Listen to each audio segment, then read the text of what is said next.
All right, and welcome on into a postseason edition of Dave White Chevrolet Basketball Friday. Sectional finals tonight. Let's start in Division I with Perrysburg up against St. John's. When you're in the postseason, you'd like to be at full force, but that is not the case for the Rockets. UT down 2 starters today.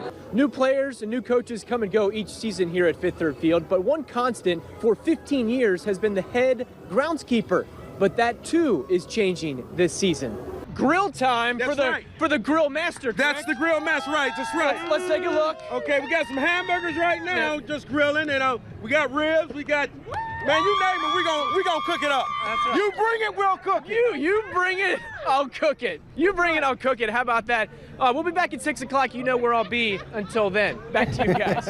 Michigan's defense ranked 3rd in the country. The defensive coordinator leading that charge, Don Brown, and the 40-year age difference between he and his guys doesn't matter one bit. We hope you join us coming up tonight at 7 o'clock. All kinds of stories to get to as the ARCA drivers roar behind me. Talked to Coach Rutherford for Eastwood. He didn't have a hat on or anything, and he said he was disappointed that I had earmuffs on. I said, no, they're man muffs, Leondine. They're man muffs. Back to you guys. That's right.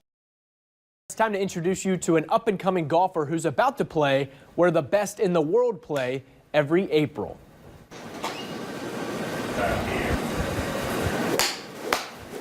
Her swing is so smooth. She's very dedicated. I mean, she hits balls and balls and balls. Becca Yang is the youngest of 5 kids, a 10-year-old 5th grader at Highland Elementary in Sylvania. She's played golf since she was 3. I get to spend a lot of time with my dad, and I practice really hard with him. It was a lot of fun until she started beating me. But I enjoy it because we get to spend a lot of time together. A few months ago, she competed in the nationwide drive, chip, and putt contest. She won her regional. She's in the final 10 of her age group in the whole U.S. Her last qualifying site was at Muirfield, and she wiped them out with the chipping. You know, it's a point system, and she won by 10 or 12 points on the chipping. Since she won her regional, she gets to go to the finals at Augusta National Golf Club in Georgia, where the Masters is played. It's exciting because it's been my dream to go out there. A few of the bucket list things I did was go to St. Andrews, go to Pebble Beach, and Augusta is right there. So you're just riding Becky Yang's coattails to get to Augusta? Exactly. Becca's best 9-hole score, a 36. 18 holes, an 86. She's been to the Marathon Classic as a fan. One day, she hopes to be there as a pro. Hi there, everyone. Finish strong. It's what every coach wants out of his team, and tonight the Walleye did just that. Game 1 of their first-round playoff series against Fort Wayne. First period, Dylan Sadoway feeds Matt Register, and the 3-time Kelly Cup champ scores to make it 1-0. Third period, finishing time. It's tied 1-1. Brian Moore taking it himself, goal. It's now 2-1. 23 seconds later, give me another. Zach Gallen, no. But Greg Wolf, yes, on the rebound. Walleye win 3-2. Here's Joe Nugent. Justin, it was center. All right, thank you, Joe. Time now for football. UT's spring game, not much of a game, more of a practice. Starting quarterback candidate Carter Bradley did not play. He had shoulder surgery, no timetable for his return. Mitch Guadani played mostly with the starters. He finds Danzel McKinley-Lewis here. Up the sideline he goes for some yards. Eli Peters, now in at QB, he threw some nice balls. Going deep to Darius Corbett, number 88, made some plays tonight. No touchdowns tonight, but a solid 5 weeks are complete. I thought we had a great January. I thought we had a great February. And can that translate in shorts and fighting over ropes and running through bags and jumping over cones and doing all the things that you do in the winter conditioning? Can that translate to practice? And I think for 15 practices, I saw that. So now they take the next step. We take that into the summer. All right, baseball. The Indians are down 8-1 in the 8th inning to the Royals. The Tigers and Twins snowed out in Minnesota, and the Mud Hens lost 6-5 at Norfolk. High school baseball, a rivalry game between St. John's and St. Francis. St. John's got the bats going early. Logan Leffler gets one through the hole. Zach Bussinger scores. It's 2-0 Titans. But then St. Francis's pitcher got it under control, and he came through with the bat. That's Noah Johnson, a double to the gap. Noah Sherritt and Braden Durham score. Johnson threw a complete game. He'll play for Virginia Tech next year, and St. Francis wins 5-2. Justin and Jacob Rettig are inseparable. It's almost like they're one person sometimes, and we get them mixed up a lot because they all have the same mannerisms. They have they talk exactly the same. The identical twin brothers are always together. I think that twin thing definitely runs really deep. A month ago, after a long day at their high school's league meet, Justin and Jacob had to drive back home late at night.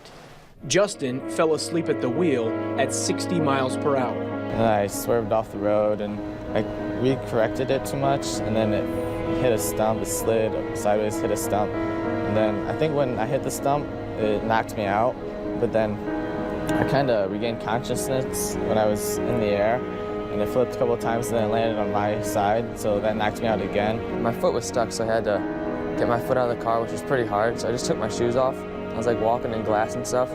So then I had to walk over and open the door and make sure he stayed in place because I didn't want him to move because he might have had like a neck injury or something. And I didn't wake up until Jacob, he was beside me, he told me to stay still because I didn't look that well. So he came over and put his coat on me because it was kind of cold out. He probably needed it more than I did. I just had to do what I had to do. It's that phone call that no parent wants. My stomach dropped down to my shoes. Jacob dialed 911 and the boys were taken by ambulance to a hospital in Bryan, Ohio. Then they were transferred to St. Vincent's in Toledo. I was really scared. I was just hoping that nothing bad would happen to him, but at that point he didn't look too bad, so I was hoping for the best. We didn't know if he was going to need surgery, if he was going to have the invasive halo, so all those things are going through your mind. When they walked in and said that he broke his neck in 2 places, I got really nauseous. I almost threw up.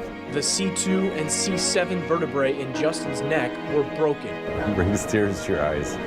To go from being a diver like he was doing to being in a halo, I mean, what a shot, Jacob, who was right next to Justin in the car, had one scratch. Jacob didn't want to leave his side while we were at the hospital. He wanted to stay with him the whole time and make sure he was okay.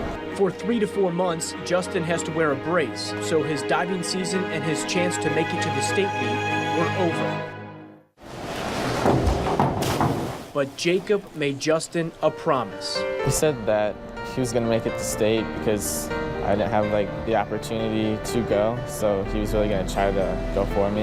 After that accident, you could tell that he went after things a little harder. Practices really ramped up. He started trying new dives, worked on his difficulty. And they take 10 boys out of our district, and so we had been kind of seeing where the boys were going to fall, and Jacob was never quite in that mix of the top 10, at least to start the season. Justin, on the other hand, had progressed a little bit faster, and he was sitting in the top 5 in the district, and so he was almost more of a guaranteed ticket to come in. To get to state, you have to qualify at the district meet. Jacob's scores had him in the mix, but his chance came down to his 11th and final dive. I was like, if I don't get this, I won't have that good of a chance, so I might as well try my hardest and not be scared and do it. Justin was sitting there beside me, and Justin got a little teary-eyed, but he was definitely rooting him on. He was, come on, Jake. So I just gave a good approach and went through there and had a solid kick out. We were on the edge of our seat. When I came up, I was everyone was screaming and stuff. I was like, oh, this is good. Then we're all looking at each other. Okay, did that do it? Did it do it? When it came up 36.8 points, like I said, I knew he had a chance, but then it was sitting and waiting for the bottom half of the order to finish, and that was nerve-wracking. Shep came over to me crying. I was like, oh no, I don't know if I made it or not. And she told me you did it, bud. It was really good. I was so excited. He made it, It's just unbelievable.